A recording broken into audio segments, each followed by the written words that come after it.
Boa noite a todos. O nosso grupo vai apresentar o processo de independência da Colômbia. E os membros do nosso grupo são Diego, Eliezer, Emerson, Jéssica e Rosena. Então tá. O vice-reino de Nova Granada abrangia, na época colonial, os países que hoje conhecemos por Colômbia, Panamá e parte do Equador. Então a história da independência desse vice-reino ela é complexa e até hoje a data escolhida para se comemorar o princípio de suas lutas, que é 20 de julho de 1810, ela ainda causa grande debate entre os historiadores. Então esse dia ele marca o início da formação de uma junta de governo em Bogotá, a capital. Porém, essa não foi a primeira junta de governo formada na Colômbia, porque os seus membros eles não chegaram à independência nesse momento, e sim posteriormente. Então, no mesmo ano em que Napoleão tomou o trono espanhol, em 1808, a primeira cidade de Nova Granada a tentar formar uma junta de governo liderada pelos crioulos foi Quito, a atual capital do Equador. Mas sem o apoio das regiões, todas sob o domínio dos chapetones, os quitenhos foram vencidos. Então, em função disso, a independência do Equador demorou muitos anos para se concretizar. E foi o que o professor mesmo explicou em sala de aula, que não existia, não possuía um elemento aglutinador e não possuía um sentimento de nacionalismo. Então, isso retardou cada vez mais o processo de independência desse país. Então, em 1810, as províncias da atual Colômbia começaram a formar as suas juntas de governo. Cartagena, Cali, Socorro e Pamplona e Santa Fé, atual Bogotá. As notícias sobre a junta de Bogotá se espalharam rapidamente por toda a região, incentivando a formação de outras juntas independentes, até mesmo em pequenas cidades, mas as diferenças econômicas e culturais e a dificuldade de comunicação entre essas regiões da Colômbia agravaram o desentendimento entre os crioulos, pois cada junta defendia uma forma de governo diferente, que foi o que o professor explicou em sala de aula. Ainda estava dividida a decisão entre um governo republicano ou uma monarquia, dentre outras formas de governo. Somente em 1811 foi possível criar uma unidade política, as Províncias Unidas de Nova Granada. Porém, a capital Santa Fé, que ficava numa região montanhosa e isolada, ela não aderiu a essa união, formando o estado da Cundinamarca. Então, no ano seguinte, uma série de guerras entre a Cundinamarca e as Províncias Unidas teve início. A partir de então, e até 1816, a Nova Granada viveu um processo de guerras civis entre eles mesmos. Enquanto isso, algumas regiões preferiram se manter legais à Espanha, como Pasto e Santa Maria, na Colômbia, e o Panamá. Então, esse período ele ficou conhecido como Pátria Boba, que foi um período de desunião entre eles. Em 1814, Simão Bolívar, líder do processo de independência na Venezuela, ele estava refugiado, então, em Nova Granada, já que fora vencido novamente pelos realistas chapetones venezuelanos.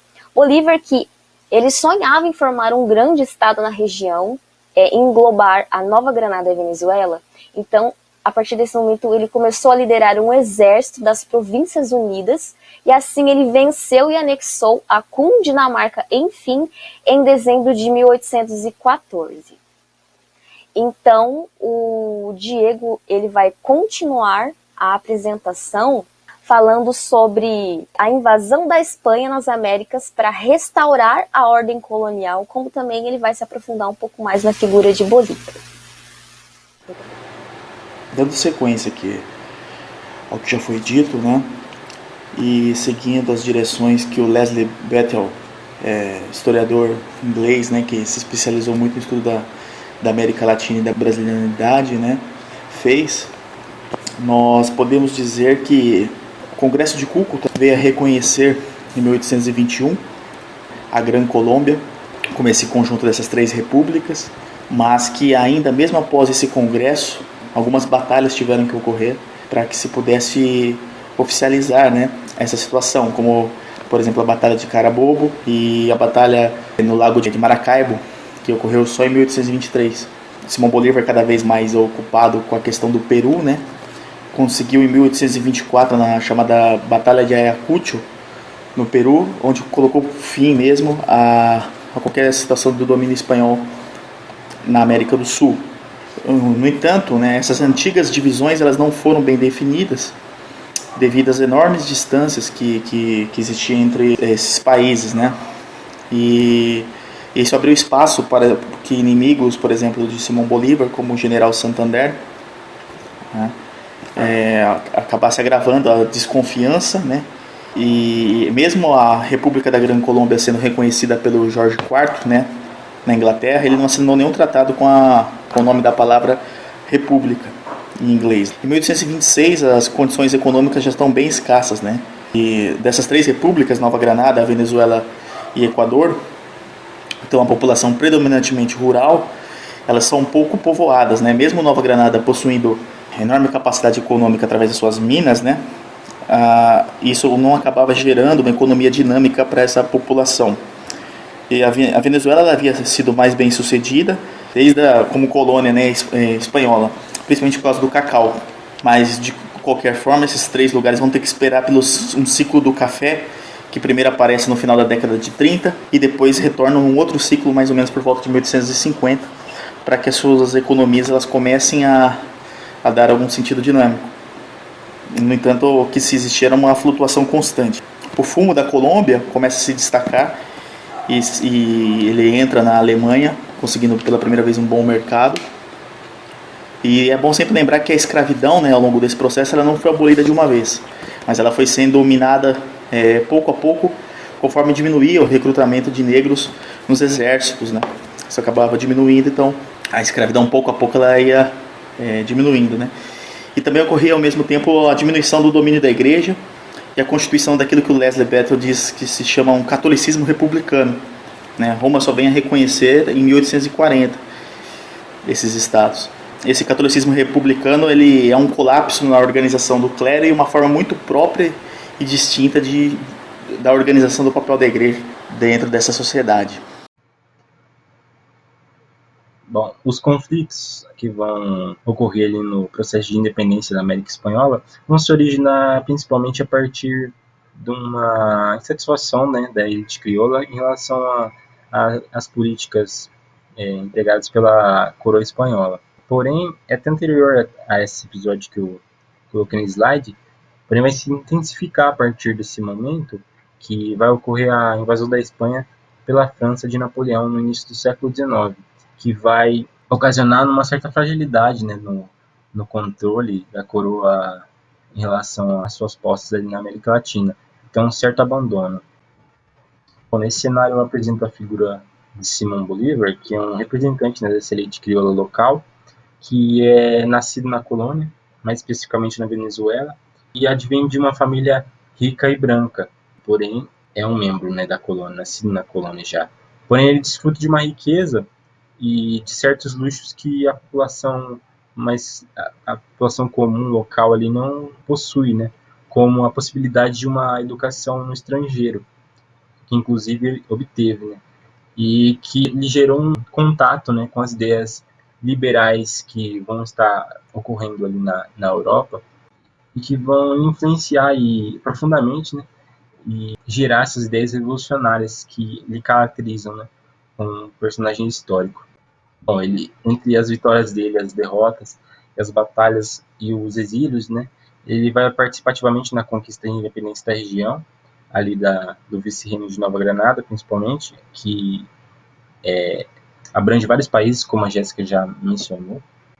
E as suas principais intenções vão ser a liberdade, né, para as nações emergentes, que vão se libertar, né, das amarras da metrópole, gerando até uma independência política e econômica dessas metrópoles da Europa, que poderiam até originar um novo sistema, uma nova organização política independente, né, das existentes ali na Europa.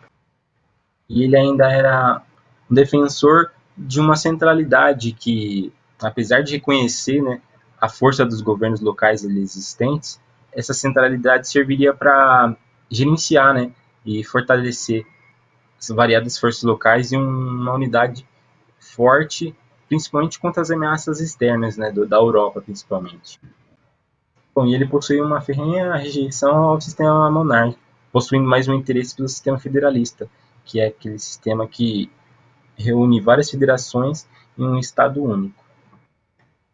Porém, a sua figura vai estar muito atrelada a uma imagem meio romântica de um heroísmo que visa demonstrar uma bravura, um herói, até formar uma certa identidade nacional, né? Olá, continuando nossa apresentação, acerca da discussão sobre conservadorismo e liberalismo adotados pelos novos países da América Latina nos seus processos de independência, a historiografia contemporânea ela é pacífica em afirmar que os dois grupos eram elitistas e temiam a participação de massas populares. E em razão da objetividade dessa apresentação, a discussão historiográfica não cabe ser pontuada neste momento.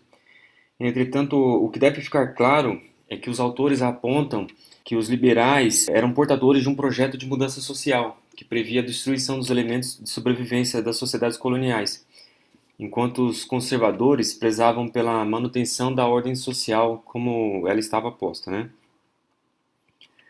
Podemos verificar que dos conflitos entre conservadores e liberais foram elaborados os seguintes textos jurídicos.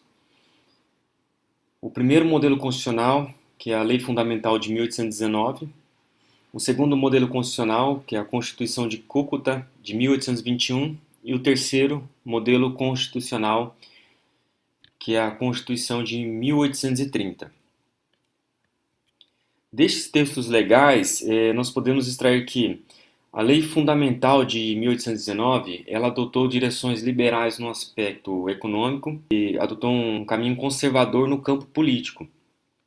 Já a Constituição de Cúcuta, de 1821, seguiu o mesmo modelo da anterior, sendo liberal no aspecto econômico e conservador no político. Entretanto, a Constituição de 1830 já adotou um aspecto conservador na economia e na política.